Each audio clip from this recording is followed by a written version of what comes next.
আমাদের প্রাথমিক স্তরে একটা ট্রানজাকশনকে কি করে আমরা এন্ট্রি করব সেই সেশন চালাচ্ছি। সেই সেশনে আমরা পরপর কতগুলো ক্লাস দিয়েছি, ওই ক্লাসগুলো যারা মিস করেছো অবশ্যই দেখে নেবে।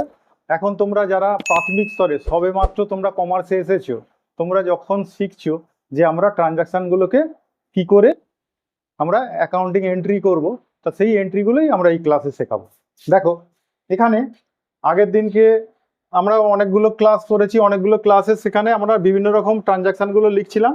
এখানে আজকে একটা এরকম ট্রানজাকশন বলছি যে ট্রানজাকশনটা নিয়ে আলোচনা করব।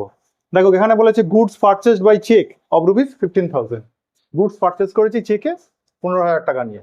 তাহলে আমরা এখানে বলেছি গুডস কথাটা আমরা ব্যবহার করি না। গুডস কথাটা ব্যবহার করলে আমাদের কি হবে, গুডসটা মনে হবে কি অ্যাসেটস এর মতো। সেই জন্য এখানে যখন দুটো দিক বের করব, এর দুটো আসপেক্ট কি কি আছে। এখানে একটা আসপেক্ট হচ্ছে গুডস এর বদলে আমরা কি বলবো পারচেজ, একটা আসপেক্ট। আর চেক দিয়ে কিনেছি, তাহলে চেক হচ্ছে একটা আসপেক্ট, কিন্তু চেক হয় না। চেক মানেই কি দিয়ে ট্রানজাকশন হয়েছে, ওই চেকটা কোথায় যাবে, ব্যাংকে তো। তাহলে ব্যাংক হচ্ছে অপর একটা আসপেক্ট। তাহলে এখানে দুটো আসপেক্ট কি কি, একটা পারচেজ আর একটা হচ্ছে চেক বা ব্যাংক। তাহলে আমরা এখানে দুটো আসপেক্ট প্রথমে লিখেছি, দুটো দিক হচ্ছে একটা পারচেজ আর একটা দিক হচ্ছে ব্যাংক। এবারে পারচেজ এটা কোন অ্যাকাউন্টস, কোনো সম্পত্তি না। আবার পারচেজ কোনো ব্যক্তি না, তাহলে এটা কি নমিনাল অ্যাকাউন্ট, এটা আয় ব্যয়ের হিসাব। আর কি ব্যাংক, ব্যাংক এটা কি, ব্যাংক এটা রিয়েল অ্যাকাউন্টস। আমি বলি রিয়েল অ্যাকাউন্টস, কিন্তু রাইটাররা সব বলে কি জানলে, পার্সোনাল অ্যাকাউন্টস। ব্যাংক হচ্ছে পার্সোনাল অ্যাকাউন্ট, যেহেতু ব্যাংকের একটা নাম আছে, অ্যাক্সিস ব্যাংক, এইচডিএফসি ব্যাংক, ব্যাংকের একটা নাম আছে, সেই জন্য ওটাকে নাম হিসাবে ধরে নিয়ে পার্সোনাল অ্যাকাউন্ট বলে। কিন্তু একটা কথা ভেবে দেখো, আমি ওখানে কিন্তু চ্যালেঞ্জ করি। আমি ইন্ডিয়ান অ্যাকাউন্টিং স্ট্যান্ডার্ড যেটা আছে তাকেও চ্যালেঞ্জ করি, বা ওয়ার্ল্ড অ্যাকাউন্টিং স্ট্যান্ডার্ড আছে তাকেও চ্যালেঞ্জ করি।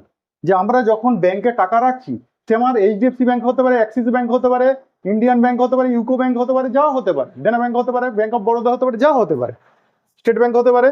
কিন্তু আমার মেন জিনিস কি, আমার ডিপোজিট। আমি ব্যাংকে টাকা ডিপোজিট করেছি, সেই ডিপোজিটটা আমার মেন ব্যাপার। সেখানে ব্যাংক ব্যালেন্সটা আমার মেন ব্যাপার। তাহলে ব্যাংক ব্যালেন্সটা মেন ব্যাপার হলে সেটা তো আমার অ্যাসেটস, সেটা তো আমার রিয়েল অ্যাকাউন্টস। সে আমার যে ব্যাংকেই অ্যাকাউন্ট থাক, সেটা স্টেট ব্যাংকেই থাক, এইচডিএফসিতেই থাক, অ্যাক্সিসেই থাক, যে ব্যাংকেই অ্যাকাউন্ট থাক, সেখানে তো অ্যাকাউন্টের নামটা তো গৌণ। হয়তো আমরা কোন ব্যাংকে কত আছে সেটা জানার জন্য হয়তো নামটা লিখে রেখেছি, কিন্তু আমার ব্যাংকের ডিপোজিটটা তো মেন। তাহলে সেটাকে তো রিয়েল অ্যাকাউন্টসে ফেলা উচিত। তাহলে সেইখানে রিয়েল অ্যাকাউন্টসে ফেলা উচিত আমি বলি। আর অন্যান্য অ্যাকাউন্টসের যারা হিসাব তত্ত্ববিদ তারা বলেছে এটাকে পার্সোনাল অ্যাকাউন্টসে রাখবো। পার্সোনাল অ্যাকাউন্টসে কেন রাখে, ওই যদি একটা 5টা ব্যাংক থাকে তাহলে 5টা ব্যাংকের আলাদা আলাদা নাম খুলবো। এইচডিএফসি ব্যাংকের অ্যাকাউন্ট, অ্যাক্সিস ব্যাংকের অ্যাকাউন্টস, স্টেট ব্যাংকের অ্যাকাউন্ট, সেই জন্য সেটাকে পার্সোনাল অ্যাকাউন্টসে ফেলে। ঠিক আছে, কিন্তু আমার ক্ষেত্রে আমি আমার দিক দিয়ে যদি ভাবি, আমার ব্যাংকের ডিপোজিটটা হচ্ছে মেন, আমার কাছে মেন। ব্যাংকে কত টাকা আমার ডিপোজিট আছে, তাহলে সেখান দিয়ে ভাবলে তো আমার রিয়েল অ্যাকাউন্টস হওয়া উচিত। তা সেই জন্য আমি বলি রিয়েল অ্যাকাউন্টস, কিন্তু ওনারা বলেন পার্সোনাল অ্যাকাউন্টস। ঠিক আছে, এবার দেখো এখানে যদি ভাবি আমার পারচেসটা কি, পারচেসটা একটা নমিনাল অ্যাকাউন্ট। নমিনাল অ্যাকাউন্টে আমরা বলেছি খরচা না আয় সেটা দেখবো। তা আমরা পারচেস করেছি, কোনো দ্রব্য পারচেস করলে খরচা, খরচা মানে কি করবো, ডেবিট। আর এখানে ব্যাংক কি হবে, চেক দিয়ে যদি তুমি গুডস পারচেস করো, যাকে তুমি চেকটা দিলে সে তো তোমার ব্যাংক অ্যাকাউন্টে গিয়ে ব্যাংক থেকে টাকা তুলে নেবে, তাহলে ব্যাংকের ব্যালেন্স কি হবে, কমে যাবে। তা রিয়েল অ্যাকাউন্টস কমে গেলে কি হয়, ক্রেডিট। আবার যদি পার্সোনালের দিক দিয়ে ভাবি, তাহলে পার্সোনালের দিক দিয়ে ভাবলে কিরকম ভাবনা হবে বলো তো। পার্সোনালের দিক দিয়ে ভাবলে যে ব্যাংক এখানে কি করলো, তোমার চেকটা ক্রিয়েট করলো, তাহলে ব্যাংক কি করলো, দিল তোমাকে পয়সা দিল। তাহলে গিভার, গিভার মানে কি হয়, ক্রেডিট।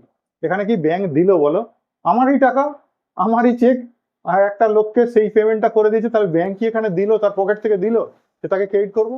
সেই জন্যই আমি বলছি যেখানে ভাবনাটা পার্সোনাল অ্যাকাউন্ট ভাবাটা ঠিক না, এটাকে রিয়েল অ্যাকাউন্ট ভাবাটাই ঠিক। যে রিয়েল অ্যাকাউন্ট আমার কমে যাচ্ছে, ব্যাংক ব্যালেন্স কমে যাচ্ছে, সেই জন্য আমি ব্যাংকে কি করছি, ক্রেডিট করছি। আর পার্সোনাল অ্যাকাউন্ট যদি ভাবি, তার মানে ব্যাংক আমাকে যেন দয়া করছে, আমাকে টাকাটা দিচ্ছে, আমি ডিপোজিট করে রেখেছি, সেইখান থেকে চেকের পয়সা পেমেন্ট করে দিচ্ছে ব্যাংক আমার টাকা নিয়েই। আর সেখানে ব্যাংক দিল, গিভার হিসাবে তাকে ক্রেডিট করবো, ক্রেডিট সেই হবেই, গিভার ভাবলেও ক্রেডিট হবে। আর আমি রিয়েল অ্যাকাউন্টসের সম্পত্তি আমার কমে যাচ্ছে, ব্যাংক ব্যালেন্স কমে যাচ্ছে, সেটা ভাবলেও ক্রেডিট হবে। দুটোতেই ভাবনাতে ক্রেডিট, কিন্তু আমি বলি আমার মতে সেখানে রিয়েল অ্যাকাউন্টস ওটা ভাবাই ঠিক। ঠিক আছে, নেক্সট। এবার এটাকে যদি জার্নাল পোস্টিং করি, তাহলে যে ডেবিট হয় তাকে আগে লিখবো। তাহলে কি লিখবো, পারচেস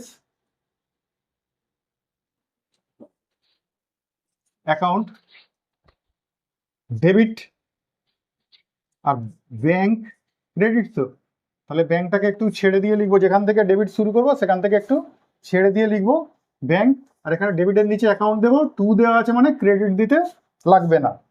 তাহলে এখানে কত টাকা ছিল? 15,000। ডেবিটের সোজা ডেবিটের অ্যামাউন্ট, ক্রেডিটের সোজা ক্রেডিটের অ্যামাউন্ট। আর এর ন্যারেশন কি লিখবে? স্টেটমেন্ট লিখতে হবে, being goods purchase by, cheque করে দাও।